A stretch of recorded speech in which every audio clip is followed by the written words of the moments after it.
Hello, everyone. My name is Ed Tephorn. I am the Executive Director for the Angel Island Immigration Station Foundation, and I am so excited to have all of you joining us tonight for our September author spotlight with author Chris Barron, who you see on the right-hand side of the screen and who will be joining us on camera shortly. Just for those of you who are joining us for the first time, wanted to share a little bit about the Angel Island Immigration Station Foundation. We are the primary nonprofit partner working with Angel Island State Park to help preserve the buildings as well as to uplift the histories and stories of immigration through Angel Island as well as today. And on the screen, you see our mission statement, which gives you a sense of all the important work that we do. For the past 40 years, we have been privileged to work with Angel Island State Park, and through the support of viewers and donors like you, have had the chance to raise over $40 million in public and private funding to ensure that the buildings at Angel Island's immigration station remain standing and provide an opportunity for us all to come and visit today to learn from history where history happened. And we're very excited to invite all of you to join us out on Angel Island in the coming weeks as we prepare to open the new Angel Island Immigration Museum, which we are, fingers crossed, hoping will be opening in late October, early November. So definitely keep your eyes and ears posted for the announcements from us as we move closer to that opening date. The museum really is an exciting chapter for both the station as well as the foundation, in that it's the first time that this building has ever been open to the general public. And inside the museum, we have the opportunity to build upon the exhibits that are part of Angel Island's history of detention and exclusion, and expand those to other communities, and also to expand the stories we tell to immigrants who've arrived more recently in the US. So with that, let's move right into the program. And again, we are joined tonight by author Chris Barron. It is my pleasure to welcome Chris to this month's Author Spotlight. Welcome, Chris. Chris is the award-winning author of two middle grade novels that are written in verse, one called All of Me, and his most recent called The Magical Imperfect, which we are so happy to be in conversation with Chris tonight on, both from Thiewell and Friends and Macmillan. And he is a contributor to the young adult anthology, Everybody Shines from Bloomsbury, as well as the author of Under the Broom Tree, part of the Lantern Tree 4 Books of Poems series, and he's the winner of the San Diego Book Award. He also is a professor of English at San Diego City College and the director of the Writing Center. Chris, I have no idea how you have the time to do all of this, as well as in your personal roles as husband and father. And he has published numerous poems and articles in magazines and journals across the country. He's performed on radio programs. He's participated in many readings and lectures and panels. And he's joining us live tonight from San Diego. And if you're interested in learning more about him, you can visit www.chris-barron.com. So without further ado, welcome, Chris. Again, we're so excited to be in conversation with you tonight, especially about this book, The Magical Imperfect, which is your latest nonfiction book written for middle school aged readers. I had the chance to read The Magical Imperfect over the past couple of days, and it truly is a wonderful, wonderful book. And in reading through it, there were definitely themes and people who sounded familiar to me. And so I'd love to hear at a later point in today's program some of the inspiration for some of those people. But before we delve into the book, I'm wondering if you could tell our viewers a little bit more about your own journeys and how you came to write this book, especially since in this book, several of the characters have connections to Angel Island. So the first question I wanted to ask you right off the bat is, what did you learn about Angel Island in school, given that this is a book for middle school age students that focuses on different immigrant journeys, including Angel Island? Yeah, well, that's a great question. I'm really happy to be here. Super honored. Thank you so much, for having me, and so thankful for the work you do. And just all of it, and to make this connection to talk about the book tonight. I wish I had learned more in school. It was, like more than a few years ago that I was in middle school at this point. And I actually lived in the Bay Area at the time. And I remember we took a trip to Angel Island as a class, but we didn't learn nearly as much as maybe we needed to about issues of exclusion and issues of detention and those kinds of serious concerns that came with it. I remember learning a lot about immigration, particularly, because I had grown up before that in New York City and gone to Ellis Island and that family that came through there. It's a different story. And so when I think of Angel Island, I'm happy to know that there's more education out there and that you're doing the work you're doing. Given some of the references in the book, I think we went to middle school at around the same time. Okay. Some of the music and some of the things that you referenced. But definitely for me in middle school, I never learned about Angel Island either. And so this really is a wonderful opportunity to introduce middle school age students to these themes of immigration then and now, because so much of what happened at Angel Island is unfortunately continuing to happen in today's world as well. Absolutely. I feel like, that's absolutely true. And I think even working, where I work at San Diego State College, it's such a diverse place and such a cross section of students from all over the place in age, but also around the world. These stories are all too familiar. They are. And what's beautiful about your book too is it provides an opportunity for youth to think about how they're treating each other, how they're treating the people who might look like them, who might not look like them. And so I won't spoil all the details of the plot line of the book, but I am curious as well, Chris, what inspired you to write this specific book? Yeah, it's a great question with like many pages of answers, but to try to give you like the briefest response to what I think is such a substantive question. Asking a writer, what inspired this book? I can say that there are a few things.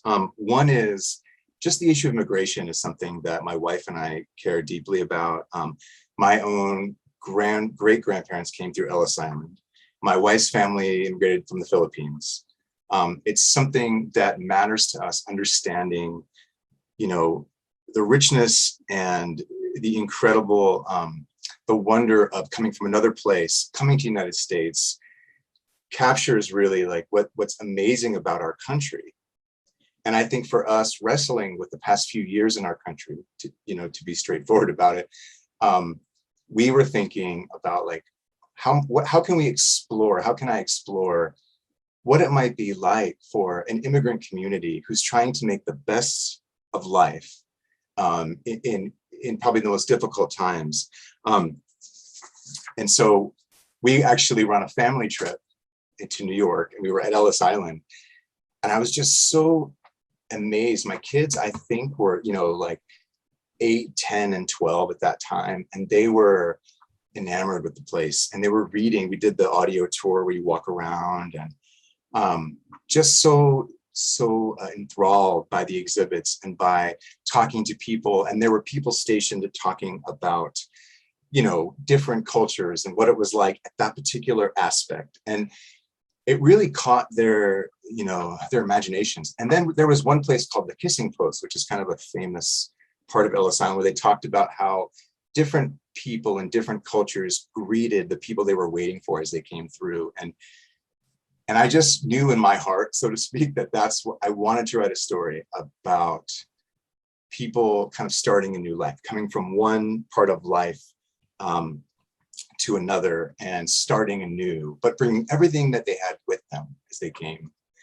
And so when I was thinking of this story, I knew I wanted to write, it's fiction, but it's historical fiction. So I wanted to write about the Bay Area, which is a place that's such a home to me, as well as New York is. And, my wife also grew up in Vallejo and went to Berkeley, and we're always in the Bay Area. And so as I began to learn more and actually came across the website of the foundation and found the first article there, learning about that there were actually some Jewish people that came to Angel Island and some Filipinos. And I just began reading, and I realized like, this is where I wanted to develop this town and this story. So it just all kind of became very real for me. And then I started infusing the character elements through. Right. And our friends at Ellis Island do an amazing job in telling the tale of immigration through Ellis Island on the East Coast. For those who are familiar with Angel Island, we know that the experience of immigration through Angel Island was often very different, particularly for Asian and Pacific Islander immigrants due to the exclusionary immigration policies of the time. But like you said, absolutely, we had people from over 80 different countries who either were processed through or detained on Angel Island between 1910 and 1940. Yeah, I mean, it's such a powerful, I mean, and there were what, 500,000 people? There were about 500,000, yes, half a Yeah, million people yeah. who were processed or detained on Angel Island. About 300,000 of those were physically detained on Angel Island. And see, for me, I just think about how every one of those people has a story. Exactly. Right. And then I think as a father, you know, having my own children, watching them connect, say, with my parents, their grandparents, and then that kind of intergenerational link is so crucial to our humanity and the way in which we come together. So I felt really that was a big part of the inspiration for the story. It was just, we need to learn more about that. Yeah, thank you for sharing that. And thanks for the plug, actually, about the importance of sharing immigrant stories. We actually have a project at the foundation called Immigrant Voices, and my colleague Russell will type the website for that into the chat box, where if you are someone who has your own immigration story, whether it was through Angel Island or afterwards, we invite you to go to that website and share your story with us, because it is so important for all of us to share our own stories so that others can learn from them. And hopefully through seeing all these stories and reading them, we all have a better sense of our common humanity and this common drive that we all have towards having a better future for ourselves, for our families, for our communities, this common need to be seen, heard, and valued, regardless of where you were born. I think that is something that is truly universal to being human. Absolutely. So true. Before we delve into the opportunity to have you read a couple of excerpts from the book, Chris, one last question I had for you was that this is a book that was written specifically for middle school students. And I'm curious why you chose this specific age group and what was important to you about writing this particular book for this age group. So I love this question. It's a question I get to answer quite often, and I like how it has its own life, because it you know, if I'm talking to kids, and if there are kids out there listening, I love writing books because I think that was the time of my life where books really started to matter. I feel like middle grade readers and the people who are brave and strong enough to teach that group, they care about issues of family and friendship, fairness. They believe in magics, you know, the possibility of magic, hope and empathy. And the other thing is, books provide a chance to tell a whole story. So, and I'm thinking a little bit about how there's to sort of counter the idea of news bites that we're constantly bombarded with.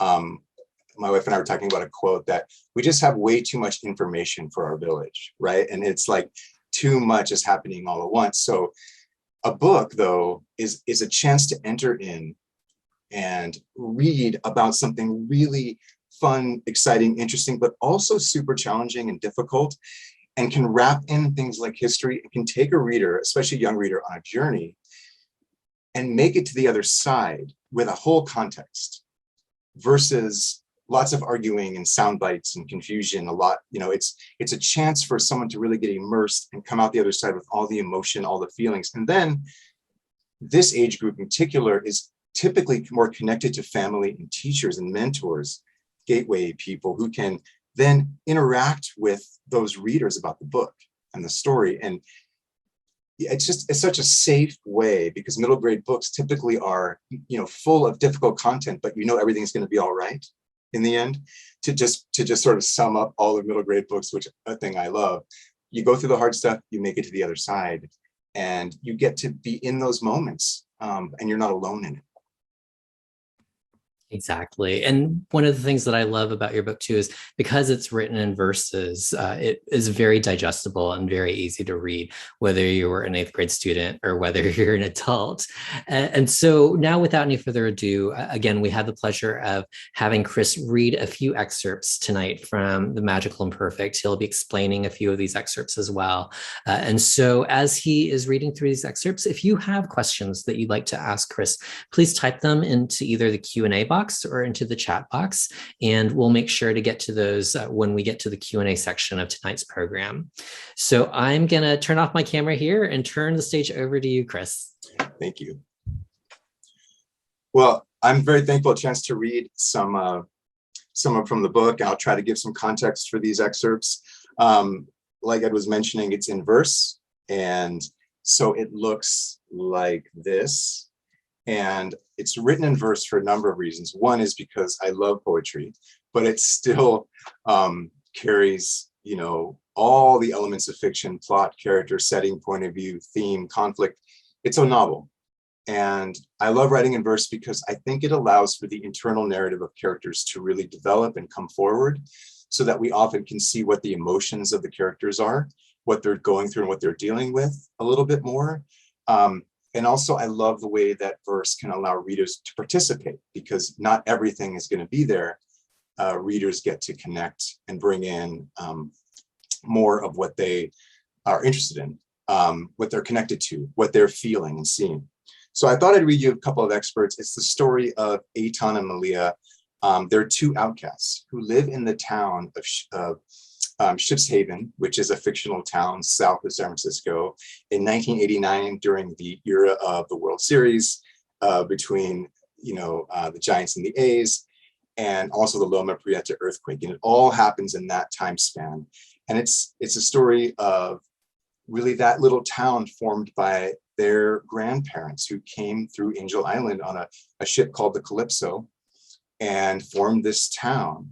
And it's an intergenerational tale of how this boy, Eitan, who has gone selectively mute because his mother had to go be hospitalized for her depression. And he just stopped talking. He says that when his mom left, she took his words with her. And he only likes talking to his dad and his grandfather on Main Street. And so I will read just a little bit from there, and then I'll skip to a different section and read a little bit more.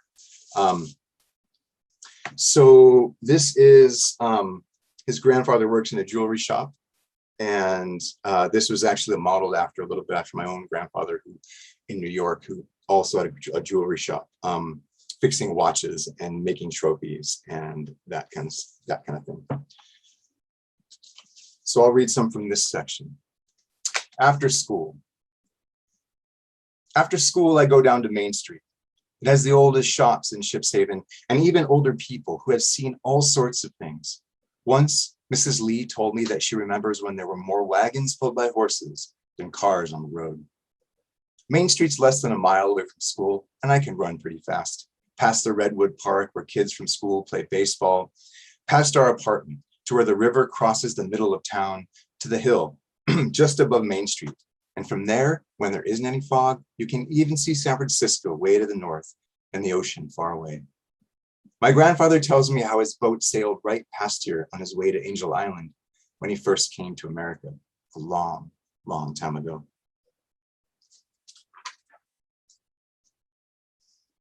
Main Street, when I get there, feels like a festival. The small shops have open doors and wide windows. Fish and long tentacled creatures hang from wires in one window. Colorful dragon-shaped kites fly in another. Next door, fruits and vegetables fill silver bowls along wooden tables. Apples, artichokes, tomatoes, eggplants, cucumbers, bins full of peanuts and dried mangoes. A carnival of food and music.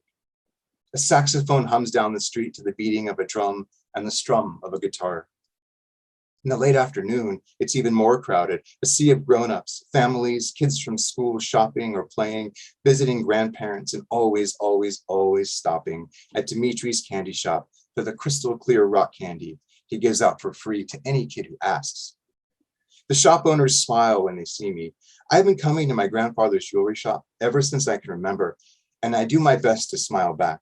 But mostly I look toward the ground because they might ask me a question I don't really want to answer. There's a bakery in one of the oldest parts of Main Street, down a small alleyway where the road is brick and the letters curl into stone with the initials of all the people from the Calypso, the ship that brought so many families here from over the sea. My grandfather tells me that for some, it was the hardest thing they ever did. People had to leave their families or find a way to save them. And when they finally got here, not everyone was welcome. He tells me that people who go through a voyage like that will do anything for each other. When my grandpa first got here, there were only small roads, mostly just farmland, and little by little they laid brick for the streets and opened more shops, one at a time, so they could remember who they once were. Not everyone sees the initials or knows what they mean, but I do. Different letters and characters, even a painted flower like a stone garden planted for them to always remember when their time here began. I know I arrived at the bakery when I smelled fresh coffee cake, strawberries simmering, see cookie dough rolled out on long flour, sprinkled tables, chocolate raisin babka, and coconut macaroons. I stare through the front glass case. Mr. Cohen puts his towel over his shoulder, smiles, hands me chocolate rugula on a napkin, and I sit. I wait for him to pull the last bagels from the boiling water. I get one salt bagel and one black coffee for my grandfather and a soft maple cookie for me.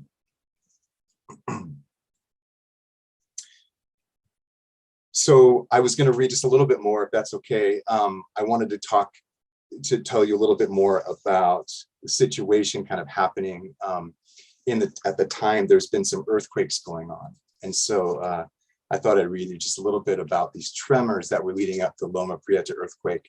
So I'm skipping ahead a bit. Eitan takes his neighbor's dog to the park for a walk. And when he's returning, while he's there, there's a little bit of a tremor and all the kids are kind of freaking out, running. And he realizes he's got to get back to where his grandfather's shop is. Just another earthquake. I run fast to get back to my grandfather.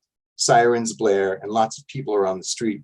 When there's an earthquake, we're supposed to stand in a doorway or wait for the shaking to stop. Then we go outside and stand in the open, see if others need help. It seems like everyone's okay. It was short and people are used to earthquakes around here. Most of Main Street seems fine too. And when I get to the shop, my grandfather's helping Mrs. Lee because one of her tables toppled over and the fruit rolls like marbles in the street. We get everything arranged, apples with apples, persimmons and squash, and even a few pumpkins, like fat guardians at the edge of their table. Mrs. Lee laughs and she hugs my grandfather. It seems like they make each other happy. He's always there when she needs something. She makes him soup every single day. They've been friends since they got here. Even on the ship, when things weren't so nice and they didn't know if they would even be allowed to stay, Mrs. Lee and my grandmother tended the kids who were sick, made sure that everyone had enough food. It helps, he says, to go through life together, especially since my grandmother is gone. Mrs. Lee asked me if I would do a fast delivery for her. I look at my grandfather and he nods. She fills a paper sack with leafy greens, and then in another, she puts giant purple yams. They're heavy. So I put the bags inside my backpack and go to 1401 Forest Road, she says. If nobody's home, leave it on the steps. They work in the city and sometimes they don't answer. Forest Road is far past the park, so I go as fast as I can. And so the last little excerpt I want to read you is for what happens when he goes over to Forest Road. And that's where he meets Malia, who is known as the creature, because she has really, really bad eczema. And she's had to be homeschooled because of it. And there are these outcasts that become friends. And a lot of this is part of the inspiration for the story because my own wife, it's in the author's note, deals with really chronic eczema as well. And it's something that I wanted to write about. So I just want to read you this little excerpt about when they first meet.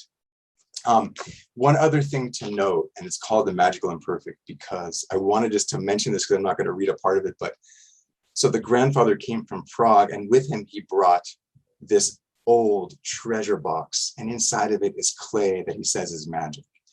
And earlier in the chapters, before he goes, Eitan gets a peek at that kind of magic clay. And so it's really interesting to kind of learn about that as we go. Okay. This is, so he has a delivery, he's heading out there, the creature. The air is October cool with some fog rolling in. And I stop before the house, trying to look at the amazing dragon mailbox. There's no cars again, just wide windows looking over tall trees. And then I remember what house this is, that this is the house of the creature. I remember my friend Martin saying that she never leaves the house. And I stop for a moment, try to look inside the shuttered windows. All this talk about monsters and creatures, and now the fog coming in thick, it makes me a little scared. I don't even want to go to the door because I don't like to talk. But then through the windows from somewhere inside, I can hear a voice high and clear. It's singing a song called Crazy for You. I stop and listen, but the fog is creepy. So I ring the doorbell. She comes right away, cracks the door open, but stays behind it. You, she says. I want to tell her I like her singing, but it only comes out as, your song is, what? She cries. You heard me? I nod my head slowly. It's quiet, but then she laughs. And it's like when she laughs, the air gets warmer and the fog lifts just a bit. I see her eyes through the doorway, bright and brown in the foggy afternoon. So are you just here to spy on my singing? Oh, I say, and I pull out the bags. You don't talk much, do you? She says. What's your name? Mine? Of course mine, I think. Who else? Eitan, I say. Eitan, she repeats. And I like the way she says my name, like the ton matters. For everyone else, the E is the main thing. I'm Malia, she says. Do you really think my singing is good? I nod and I realize that I'm still holding the packages. I hand them over to her, and that's when I see it. Her hand looks like a glove, her wrist and arm like someone scratched her, layered scales of skin stacking one on top of the other. If I could have stopped time, I would have kept my hand from jerking back when her fingers touched mine. But she pulls the package in fast. Thanks, goodbye, she says, and closes the door. Sorry, I say to the door. No response. When I turn toward the road, I see the fog is thickening, and then I have an idea. I take out my notebook and carefully remove a picture of the mailbox I drew. And at the very top, I write, for Malia. And I stand the paper up between two shoes that I think might be hers, and then I slip away. And I get all the way to the road, ready to head back. And then I hear the door open slowly. Did you draw this? I turn around and nod. It's good. My mom and dad built that mailbox for me when I was little. They say I'm like a princess in a castle. I walk back toward the door, and she's still behind it. What else do you have in that little book? She peeks her head out just a bit more, and I can see her long black hair. The skin around her eyes is scaly too. Do you want to sit down? She points to the porch. I nod, and then she sits on the floor, still behind the door, a barrier between us, her body hidden in the dark house. I show her the notebook through the crack in the door, the doodles inside spinning on the pages, sketches of trees and buildings of San Francisco, a map of where my mom's hospital is, baseball stats, drawings of every character in Star Wars. I point to the big drawing of Chewbacca and smile. Oh, I love Chewie. And she lets out a big Chewbacca roar, and we laugh. And I feel my voice in my throat, the hum of words as they come together. Silence made me forget what I sounded like. After a little while, 2 full pages of the notebook are filled with tic-tac-toe games that neither of us have won. I lean my head against the doorway so I can see a little more, but the more I lean, the more she retreats to her side. I know I should get going. The road's now filling with fog, and I remember I have my flashlight and my backpack for the way home. I look over to the road anxiously. Fine, she says. I know you have to go, but you better come back tomorrow. I nod. I wonder and I hope if Mrs. Lee will need me for another delivery. I feel the words wanting to jump from my mouth. I want to ask her if I could bring her something, but I can't find those words. So I just smile, and she gets up, and so do I. And almost like she's read my mind, she says, goodbye, Eitan the artist. Please bring me a pumpkin if you can. And for a moment, see half of her face smiling as she closes the door. So I'll stop there. That was a lot of reading, but hopefully it gives you some sense of their friendship as they go forward. And they, do a lot together to help each other, and they get themselves in a little bit of trouble. and they encourage each other to be who they are and with their families and each other. Chris, thank you so much for sharing those excerpts. And for those who are watching tonight and watching this recorded version and who have not had a chance to read The Magical Imperfect yet, that is just a glimpse of the beautiful writing that you have to look forward to. The friendship that Chris writes between Etan and Malia and how it blossoms and develops over the course of the book, as well as the different acts of kindness and those reminders of being kind to one another, are definitely messages that we all need to remind ourselves of now. We are moving into the Q&A portion of tonight's session, and we have had a couple of questions come in for Chris. Remember, if you do have some questions that you'd like to ask of Chris, please feel free to type those into the Q&A section. Chris, our first question comes from Cindy, who asks, where were you during the '89 earthquake?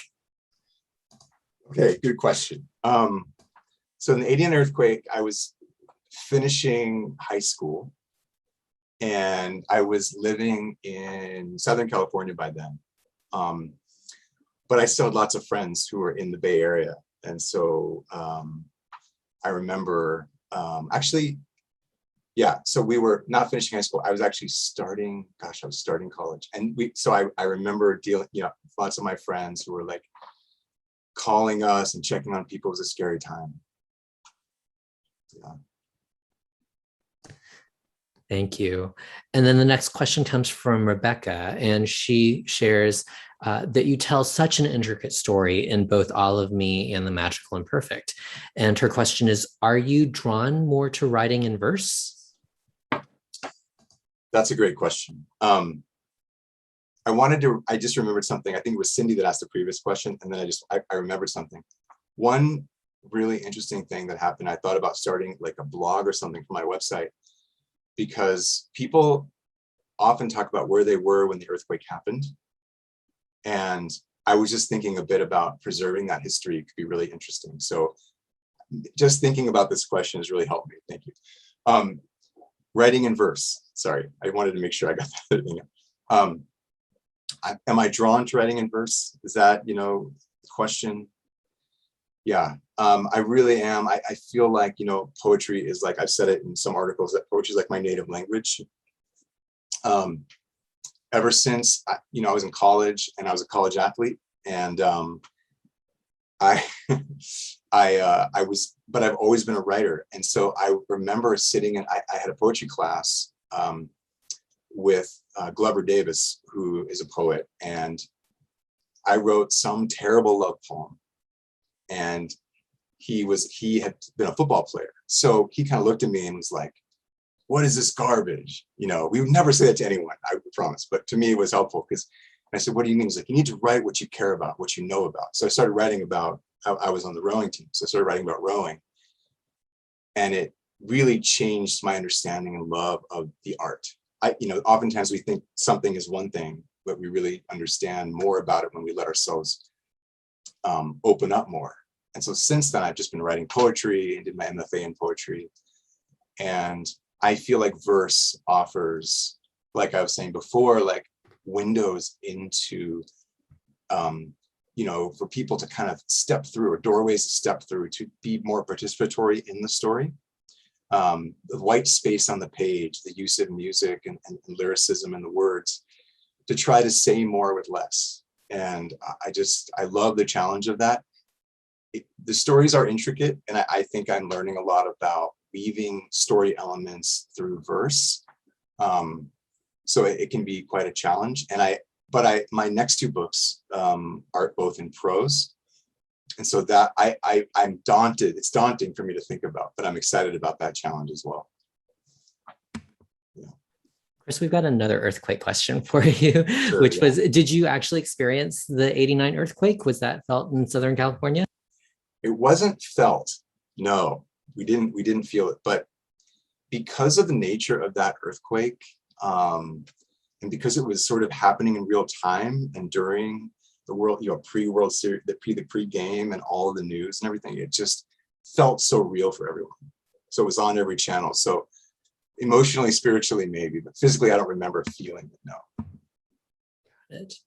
And our next question is from Cece, who asks, how do you develop your storyline? Are your characters based on real life persons? Which was actually one of the questions I wanted to ask you. Yeah. So Cece, you and I are thinking on the same page. Yes. So yeah, I mean, storylines are so fun to write. If you do any writing, I think it's just a blast.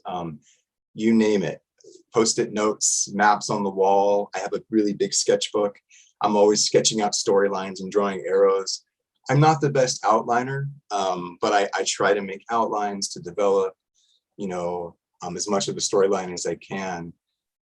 Because the way I typically write is, especially in verse, is I think of an issue or a topic or an aspect, and I write the poem about that. And often I'll like stick it up on the wall, and that becomes like the keystone poem, or the cornerstone poem, or whatever name you want to apply to it. And so I try to build those up, and then I start to arrange them and put them in the right order.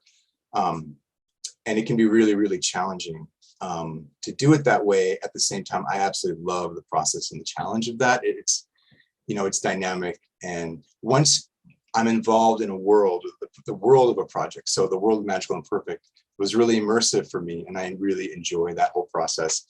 And then, of course, there's the research aspect, which you and I have talked about a lot, briefly, that it's immersive to get into research, that the more you learn, the more you want to know, and you start to understand that there are so many stories we're dealing with.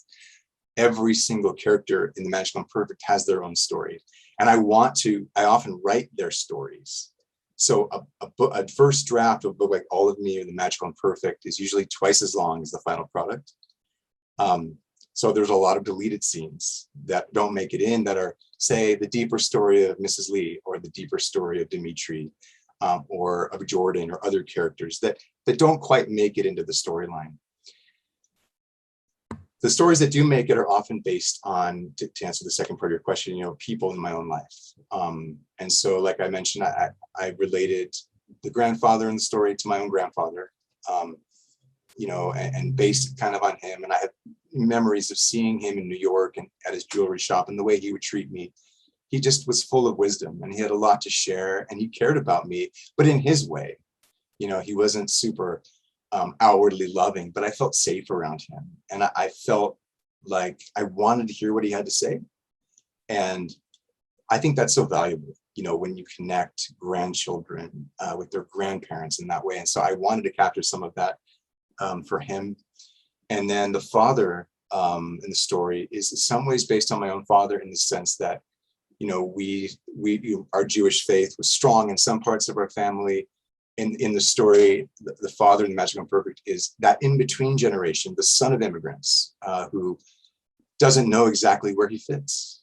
He's between cultures. He was raised to believe something, and he's learned that a lot of that maybe isn't true or fair. Life isn't fair. And so he's dealing with those aspects.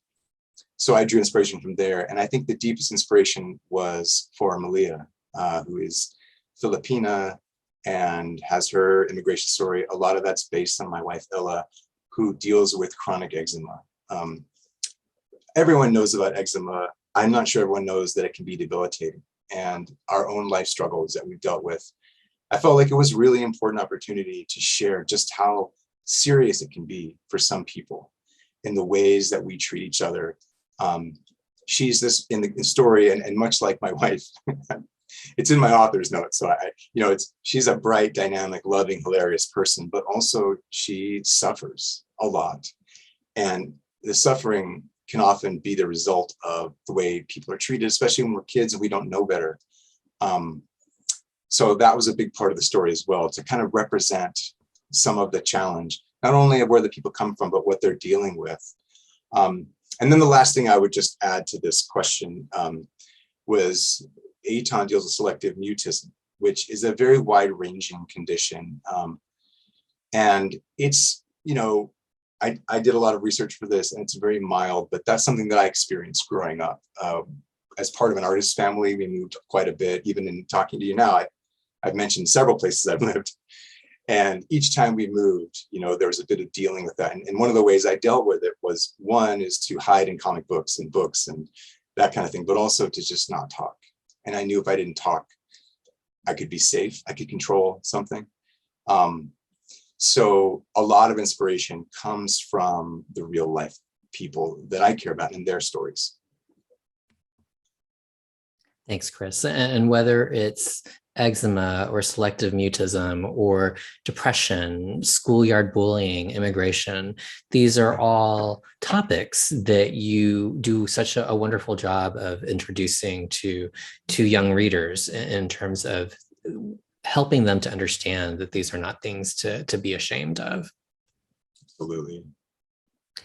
Given that the book is historical nonfiction, and several of the families have ties to Angel Island, I'm wondering if you can elaborate a little bit for our viewers and your readers about some of these different families and the research that you had to do in crafting their family histories that show up in your verses. Absolutely, yeah. So just to say, it is fiction. Rather than nonfiction, so historical in setting and time and place. And the only reason I'm saying it because I really took a lot of care to research, but didn't use the direct families. But yeah, so in the story, I looked a lot at. I have a whole note on my research process because I reached out to several organizations in the Bay Area to get as much information. Everyone pointed to your website, which I thought was so cool. Because it really is such a great website. I don't mean to shamelessly plug, but I kind of do. But so in the research process, in the book, we have the Lee family, and we have, the Hirsch family, the Jewish families and other families, and then the Agbayanis, who are Malia's family, and the different ways that people came based on the Exclusion Act. And Duffy, right, which allowed different people to come at different times, and certain people groups who were here earlier. And so I was researching and trying to place families in different places and different ports of entry in different times. And so I actually wrote several poems about the Agbayanis and how they came to the United States. And then I had to peel that away because books can only be a certain length. So I spent a lot of time writing about it and then compressed it into several poems in the story. And then in the process, I read The Angel Island Immigrant Gateway to America by Erica Lee and Judy Young, who that book was just incredible and highly recommend that book. That was a real, I would read that in the morning and the evening and try to get a sense and a feel for who is coming through and the types of people. And that's what really ignited me to think of, gosh, think about the fact that all these people come through this port, detained and eventually released, and they're just sort of disappear into the fabric of our nation, and imagine all those stories. And so that's what I was trying to do with the research, is capture some of those. And then in the process of the research, I wanted to mention, I had some really great sensitivity readers also that were willing to read. I wanted to plug. Is it okay if I plug another book? Go ahead. Yeah, Virginia Lowe Hagen's Paper Sun, and she read any part that Mrs. Lee and other parts of the book where I felt like I wanted to represent, because I'm writing in the voice of a Jewish main character, but I wanted to make sure other characters, I was capturing those voices the best I could. And I know you didn't ask this directly, but I wanted to mention in the research process what it takes to research baseball. There's a lot of baseball in the book, and baseball lovers do not mess around. And so every name, every inning, I had charts of baseball things up because it's even more elaborate than the families that came through. There's a lot. So whether it was the Angel Island histories or the baseball, were there parts of this book that you enjoyed working on most? That's a good question. I think the part that I actually enjoyed the most was writing about the earthquake itself. I thought it was because I knew the outcome, that everything would, that things would work out okay. The terror of it wasn't there. So I tried to imagine in verse, what would it be like for these kids and the community around them to experience, because this town's really at the epicenter of the Loma Prieta quake. And so they experience it pretty significantly. And I wanted it to go deep. I wanted the characters to experience the terror and the challenge of this earthquake and to not know where they were. And so writing it was really, I guess, exhilarating. And I'm seeing if I can just, on those pages in particular, if it's okay, I'll just show you. It was broken down by times. So I hope it comes through okay. Can you kind of see how that looks? So I made a timeline minute by minute because earthquakes are so fast that, and every second is an age, of it, when an earthquake is occurring. And what poetry can do is it can dilate those moments and really take a moment or a second and expand it so that imagery can flow in and explain what's happening to the main characters, what's happening across the room, what's happening, to the roof, what sounds do you hear? And then the next second occurs. And I'd never written anything like that. And so it felt like, because in a way it's a climax of the book, it really sticks out to me as part of a really, dynamic part of the writing process for me. And just like in the real earthquake, which unfortunately there were lives lost and property destroyed, but there were also these beautiful acts of kindness and people coming to support one another. Those are also illustrated so well in some of the verses after the earthquake happened. Thank you. Yeah, that was the other part of it, I think, was how do you pick up pieces of this? And if anyone was equipped, it was these people who had been through so much. And I alluded to some of what I read, that people who go through these things together will do anything for each other. And that kind of love and commitment to their community, I wanted that to shine through. So it makes me happy to hear that. And tied to that as well, for many immigrants who came through Angel Island, who were detained on Angel Island, there was trauma that they experienced. It was not a happy place to be for many people. And one of the things that you write about in this fictional town of Shiphaven is how these families who came over on the same ship, the Calypso, to Angel Island, how generations of them have stayed in contact and connection and friendship with one another. And I hope that in real life, there are places like Shiphaven where people who had that experience of trauma or being detained are still to this day staying connected and supporting one another. Oh, me too. Yes. Chris, we have a bit of a personal question, so I'm going to leave it to you whether or not you would like to answer this, and please feel free to say no. But a question from Tracy, and asking if you can tell us more about your selective mutism, and did that hold you back when you were younger? And I think the reason that she asked this, she says, is she thought your books had a lot of empathy, and she wonders if selective mutism might have had something to do with it. Yeah, thank you for that question. I'm pretty vulnerable and open, so I don't mind answering, but I appreciate. Yeah, I think it held me back quite a bit. I don't know what it meant holding me back. Like I said, I think I relied on it, and I think I had what I would consider a very mild case of it.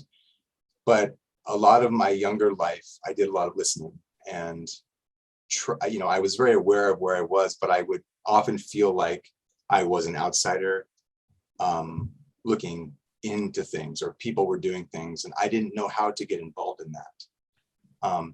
But I wasn't, and I think this is the case for a lot of kids, I wasn't sad or depressed about it.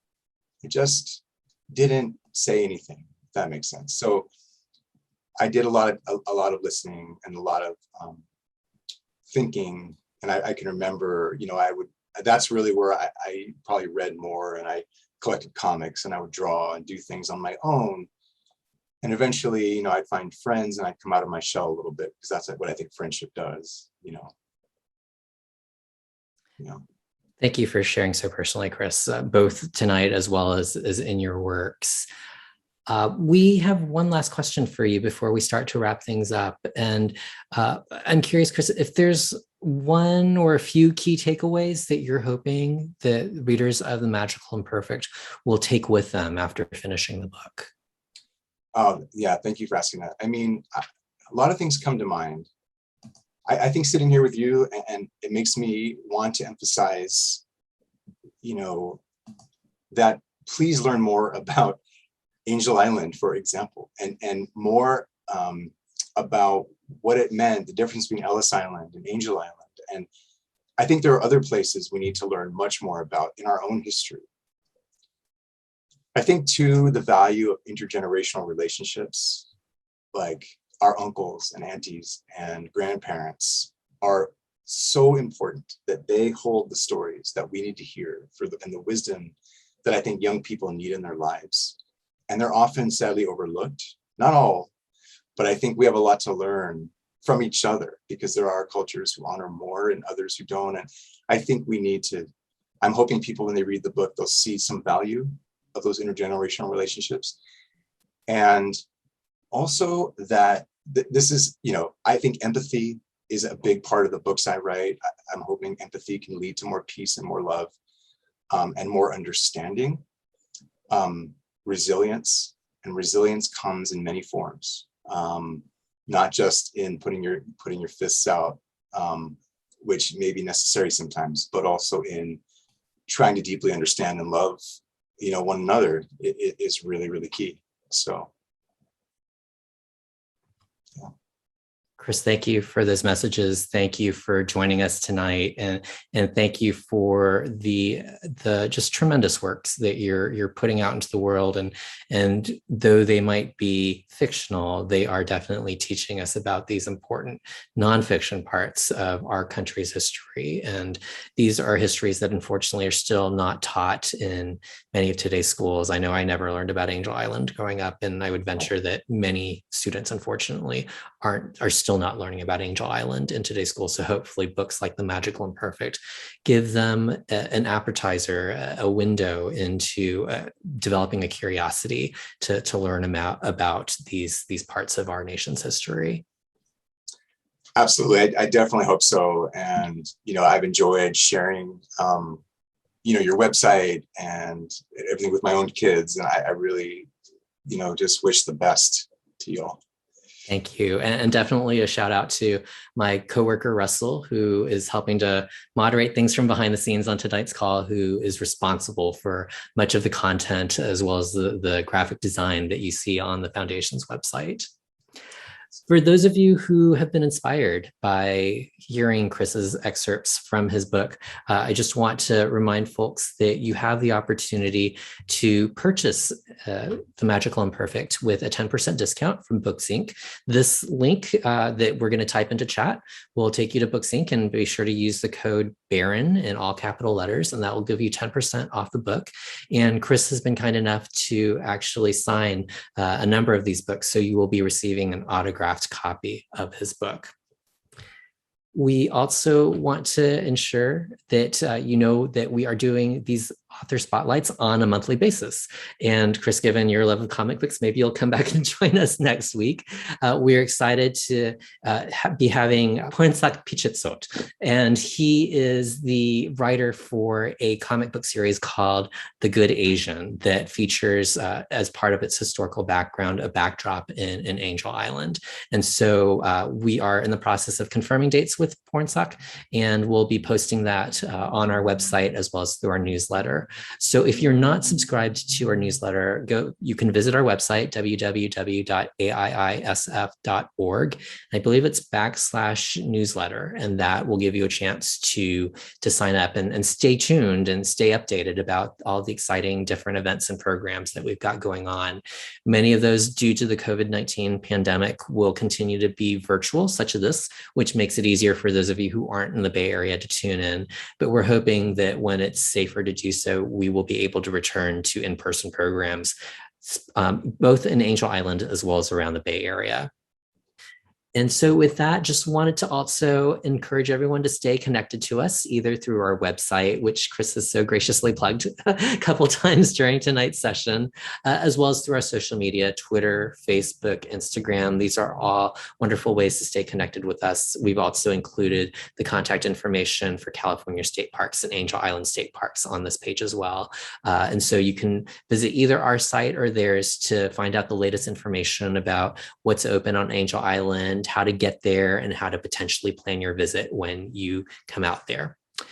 So with that, we will wrap things up and just want to say thank you again, Chris. Thank you everyone who tuned in or who's watching this recording afterwards, and wishing you all health and safety over the coming weeks. And please come visit us on Angel Island as soon as you can when you feel safe to do so. And again, encourage you to keep an eye out for the opening of the Angel Island Immigration Museum. We're very excited to open that building up to the general public. Thanks, everyone. Have a great evening.